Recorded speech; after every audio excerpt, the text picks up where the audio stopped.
MBP News Semarang.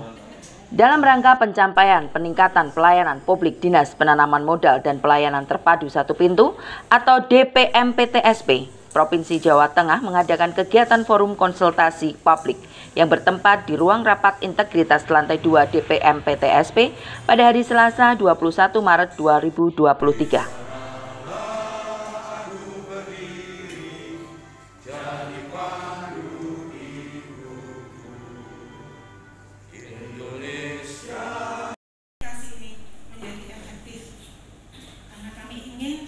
Menyampaikan seberapa sebenarnya perjalanan yang sudah kami laksanakan, seberapa jauh progres yang sudah kami lakukan sehingga bisa bermanfaat, dan ke depan kami mohon masukan saran dari Bapak Ibu semuanya. Kemudian terkait dengan tujuan dan manfaatnya, tentu kami akan mendapatkan banyak hal dari pertemuan ini. Maka kami ingin nanti Bapak Ibu bisa memberikan masukan sebanyak-banyaknya demi peningkatan layanan kami, sehingga kalau tujuan dan manfaatnya kami jelas harus bisa peroleh, karena kami ingin bahwa kami ingin masukan dari publik terkait dengan kebijakan, mungkin mulai dari rumusan. Kemarin kami juga sudah seperti apa saat ini, ke depan akan menjadi seperti apa. Ini tentu peran dari Bapak Ibu semuanya. Kita nanti akan bahas bagaimana kebijakan pelayanan publik kita, bagaimana SDM kami, bagaimana sarana prasarana kami, bagaimana sistem informasi pelayanan publik yang sudah kami berikan kepada publik, dan juga bagaimana pengaduan kami, konsultasinya, apakah kami mungkin bisa saja, Bu, konsultasi yang kurang ramah, bisa saja. Maka ini menjadi hal yang nanti menjadi fungsi di mana seperti yang mungkin Bapak Ibu sudah dengar melalui media massa, baik itu TV, lalu radio maupun dari medsos, bahwa visi Jawa Tengah adalah menuju Jawa Tengah sejahtera dan berdikari, tetap boten korupsi, boten ngapusi. Ini adalah penekanan.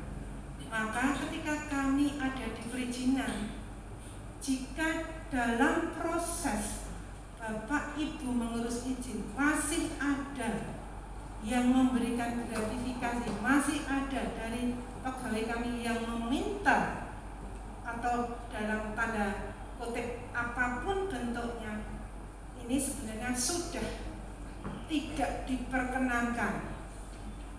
Jadi ini nanti akan muncul di dalam kode etik, bagaimana kode etik pegawai di kami dalam mempercepat reformasi birokrasi serta memperluas sasaran ke pemerintah kabupaten kota.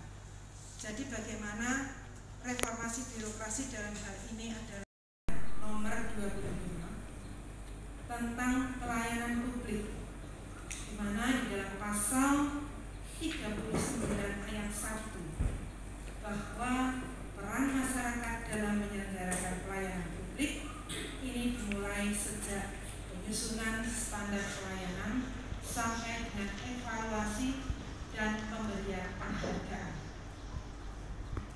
Maka di dalam pasal 39 ayat 4 juga tata cara pengikutsertaan masyarakat di dalam penyelenggaraan pelayanan publik ini juga telah diatur di dalam peraturan pemerintah.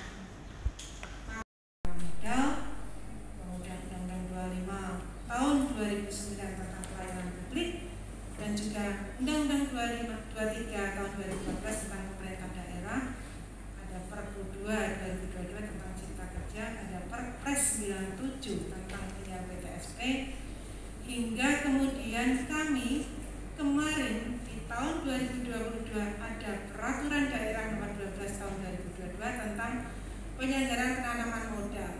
Nah, perda ini saat ini sedang kami susuli dengan rancangan peraturan gubernur agar bisa secara teknis bagaimana pelaksanaannya, ini dalam proses. Kemudian juga ada Pergub 72 tahun 2016 ini tentang organisasi dan tata kerja kantor kami, dan juga Pergub 4 tahun 2022 tentang bagaimana penyelenggaraan perizinan berusaha dan PTSP di Provinsi Jawa Tengah. Pelatihan tingkat lanjutan dan pelatihan sektoral, sehingga kami berharap setiap tahun minimal 40 orang itu bisa kami diklatkan. Selain itu juga bekerja sama dengan BPSDMD, Diklat dan BKD di dalam diklat teknisnya yang sudah dijadwalkan oleh provinsi. Demikian juga pelatihan soft skill.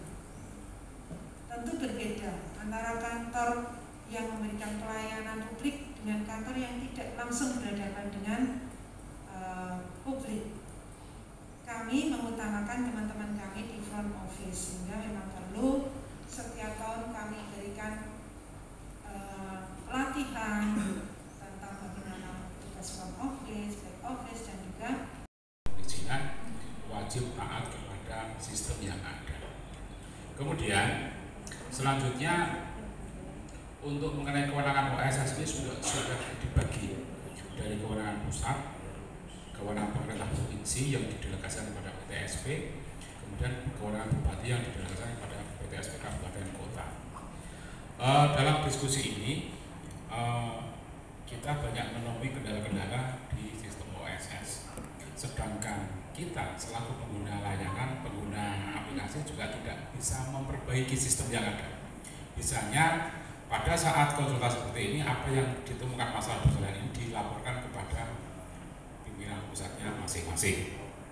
Terus untuk tadi layanan dinas peternakan tadi, kami juga menyampaikan tujuan dari OSS ini adalah jangan sampai ada pelaku usaha, satu, kesulitan mengurus izin. Kedua, jangan sampai ada sektor usaha yang dikelola masyarakat atau pelaku usaha yang sah berbadan hukum itu tidak mendapatkan izin atau disebut ilegal. Sehingga sekarang ini semuanya pelaku usaha di Jawa Tengah harus menuju Jawa Tengah Semakin Sejahtera, Balatung, Borobudur, dari pangan yang segar, pangan diolah, pangan yang digali, pangan yang ada di udara, semuanya diperoleh dengan cara yang benar. Nah, kemudian juga sudah tidak ada sekarang ini namanya konsultan perizinan, sudah dihapus dan tidak diberlakukan lagi. Sehingga kalau ada pihak-pihak yang mengaku konsultan perizinan itu pasti di luar sistem yang disahkan oleh pemerintah kita.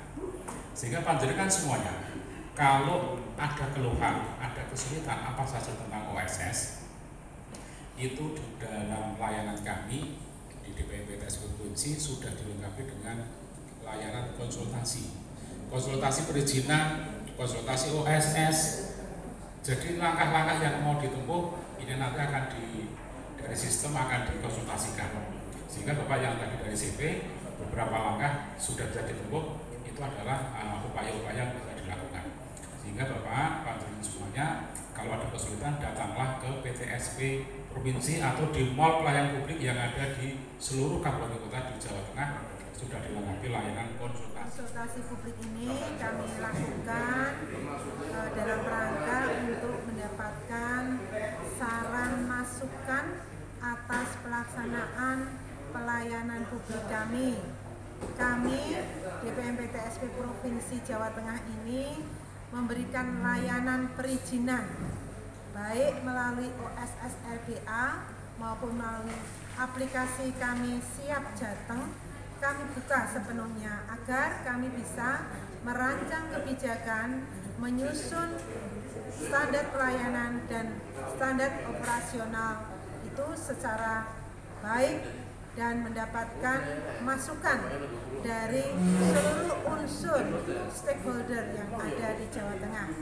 Kami undang pada kesempatan ini adalah SKPD Provinsi, kemudian perguruan tinggi, dari media, kemudian dari asosiasi dan juga para pelaku usaha yang senantiasa bermitra dengan kami. Untuk itu kami tetap mengedepankan bahwa kami berintegritas untuk memberikan pelayanan prima. Dalam kegiatan tersebut setidaknya dapat masukan dan saran dalam pelayanan publik. MBP News melaporkan.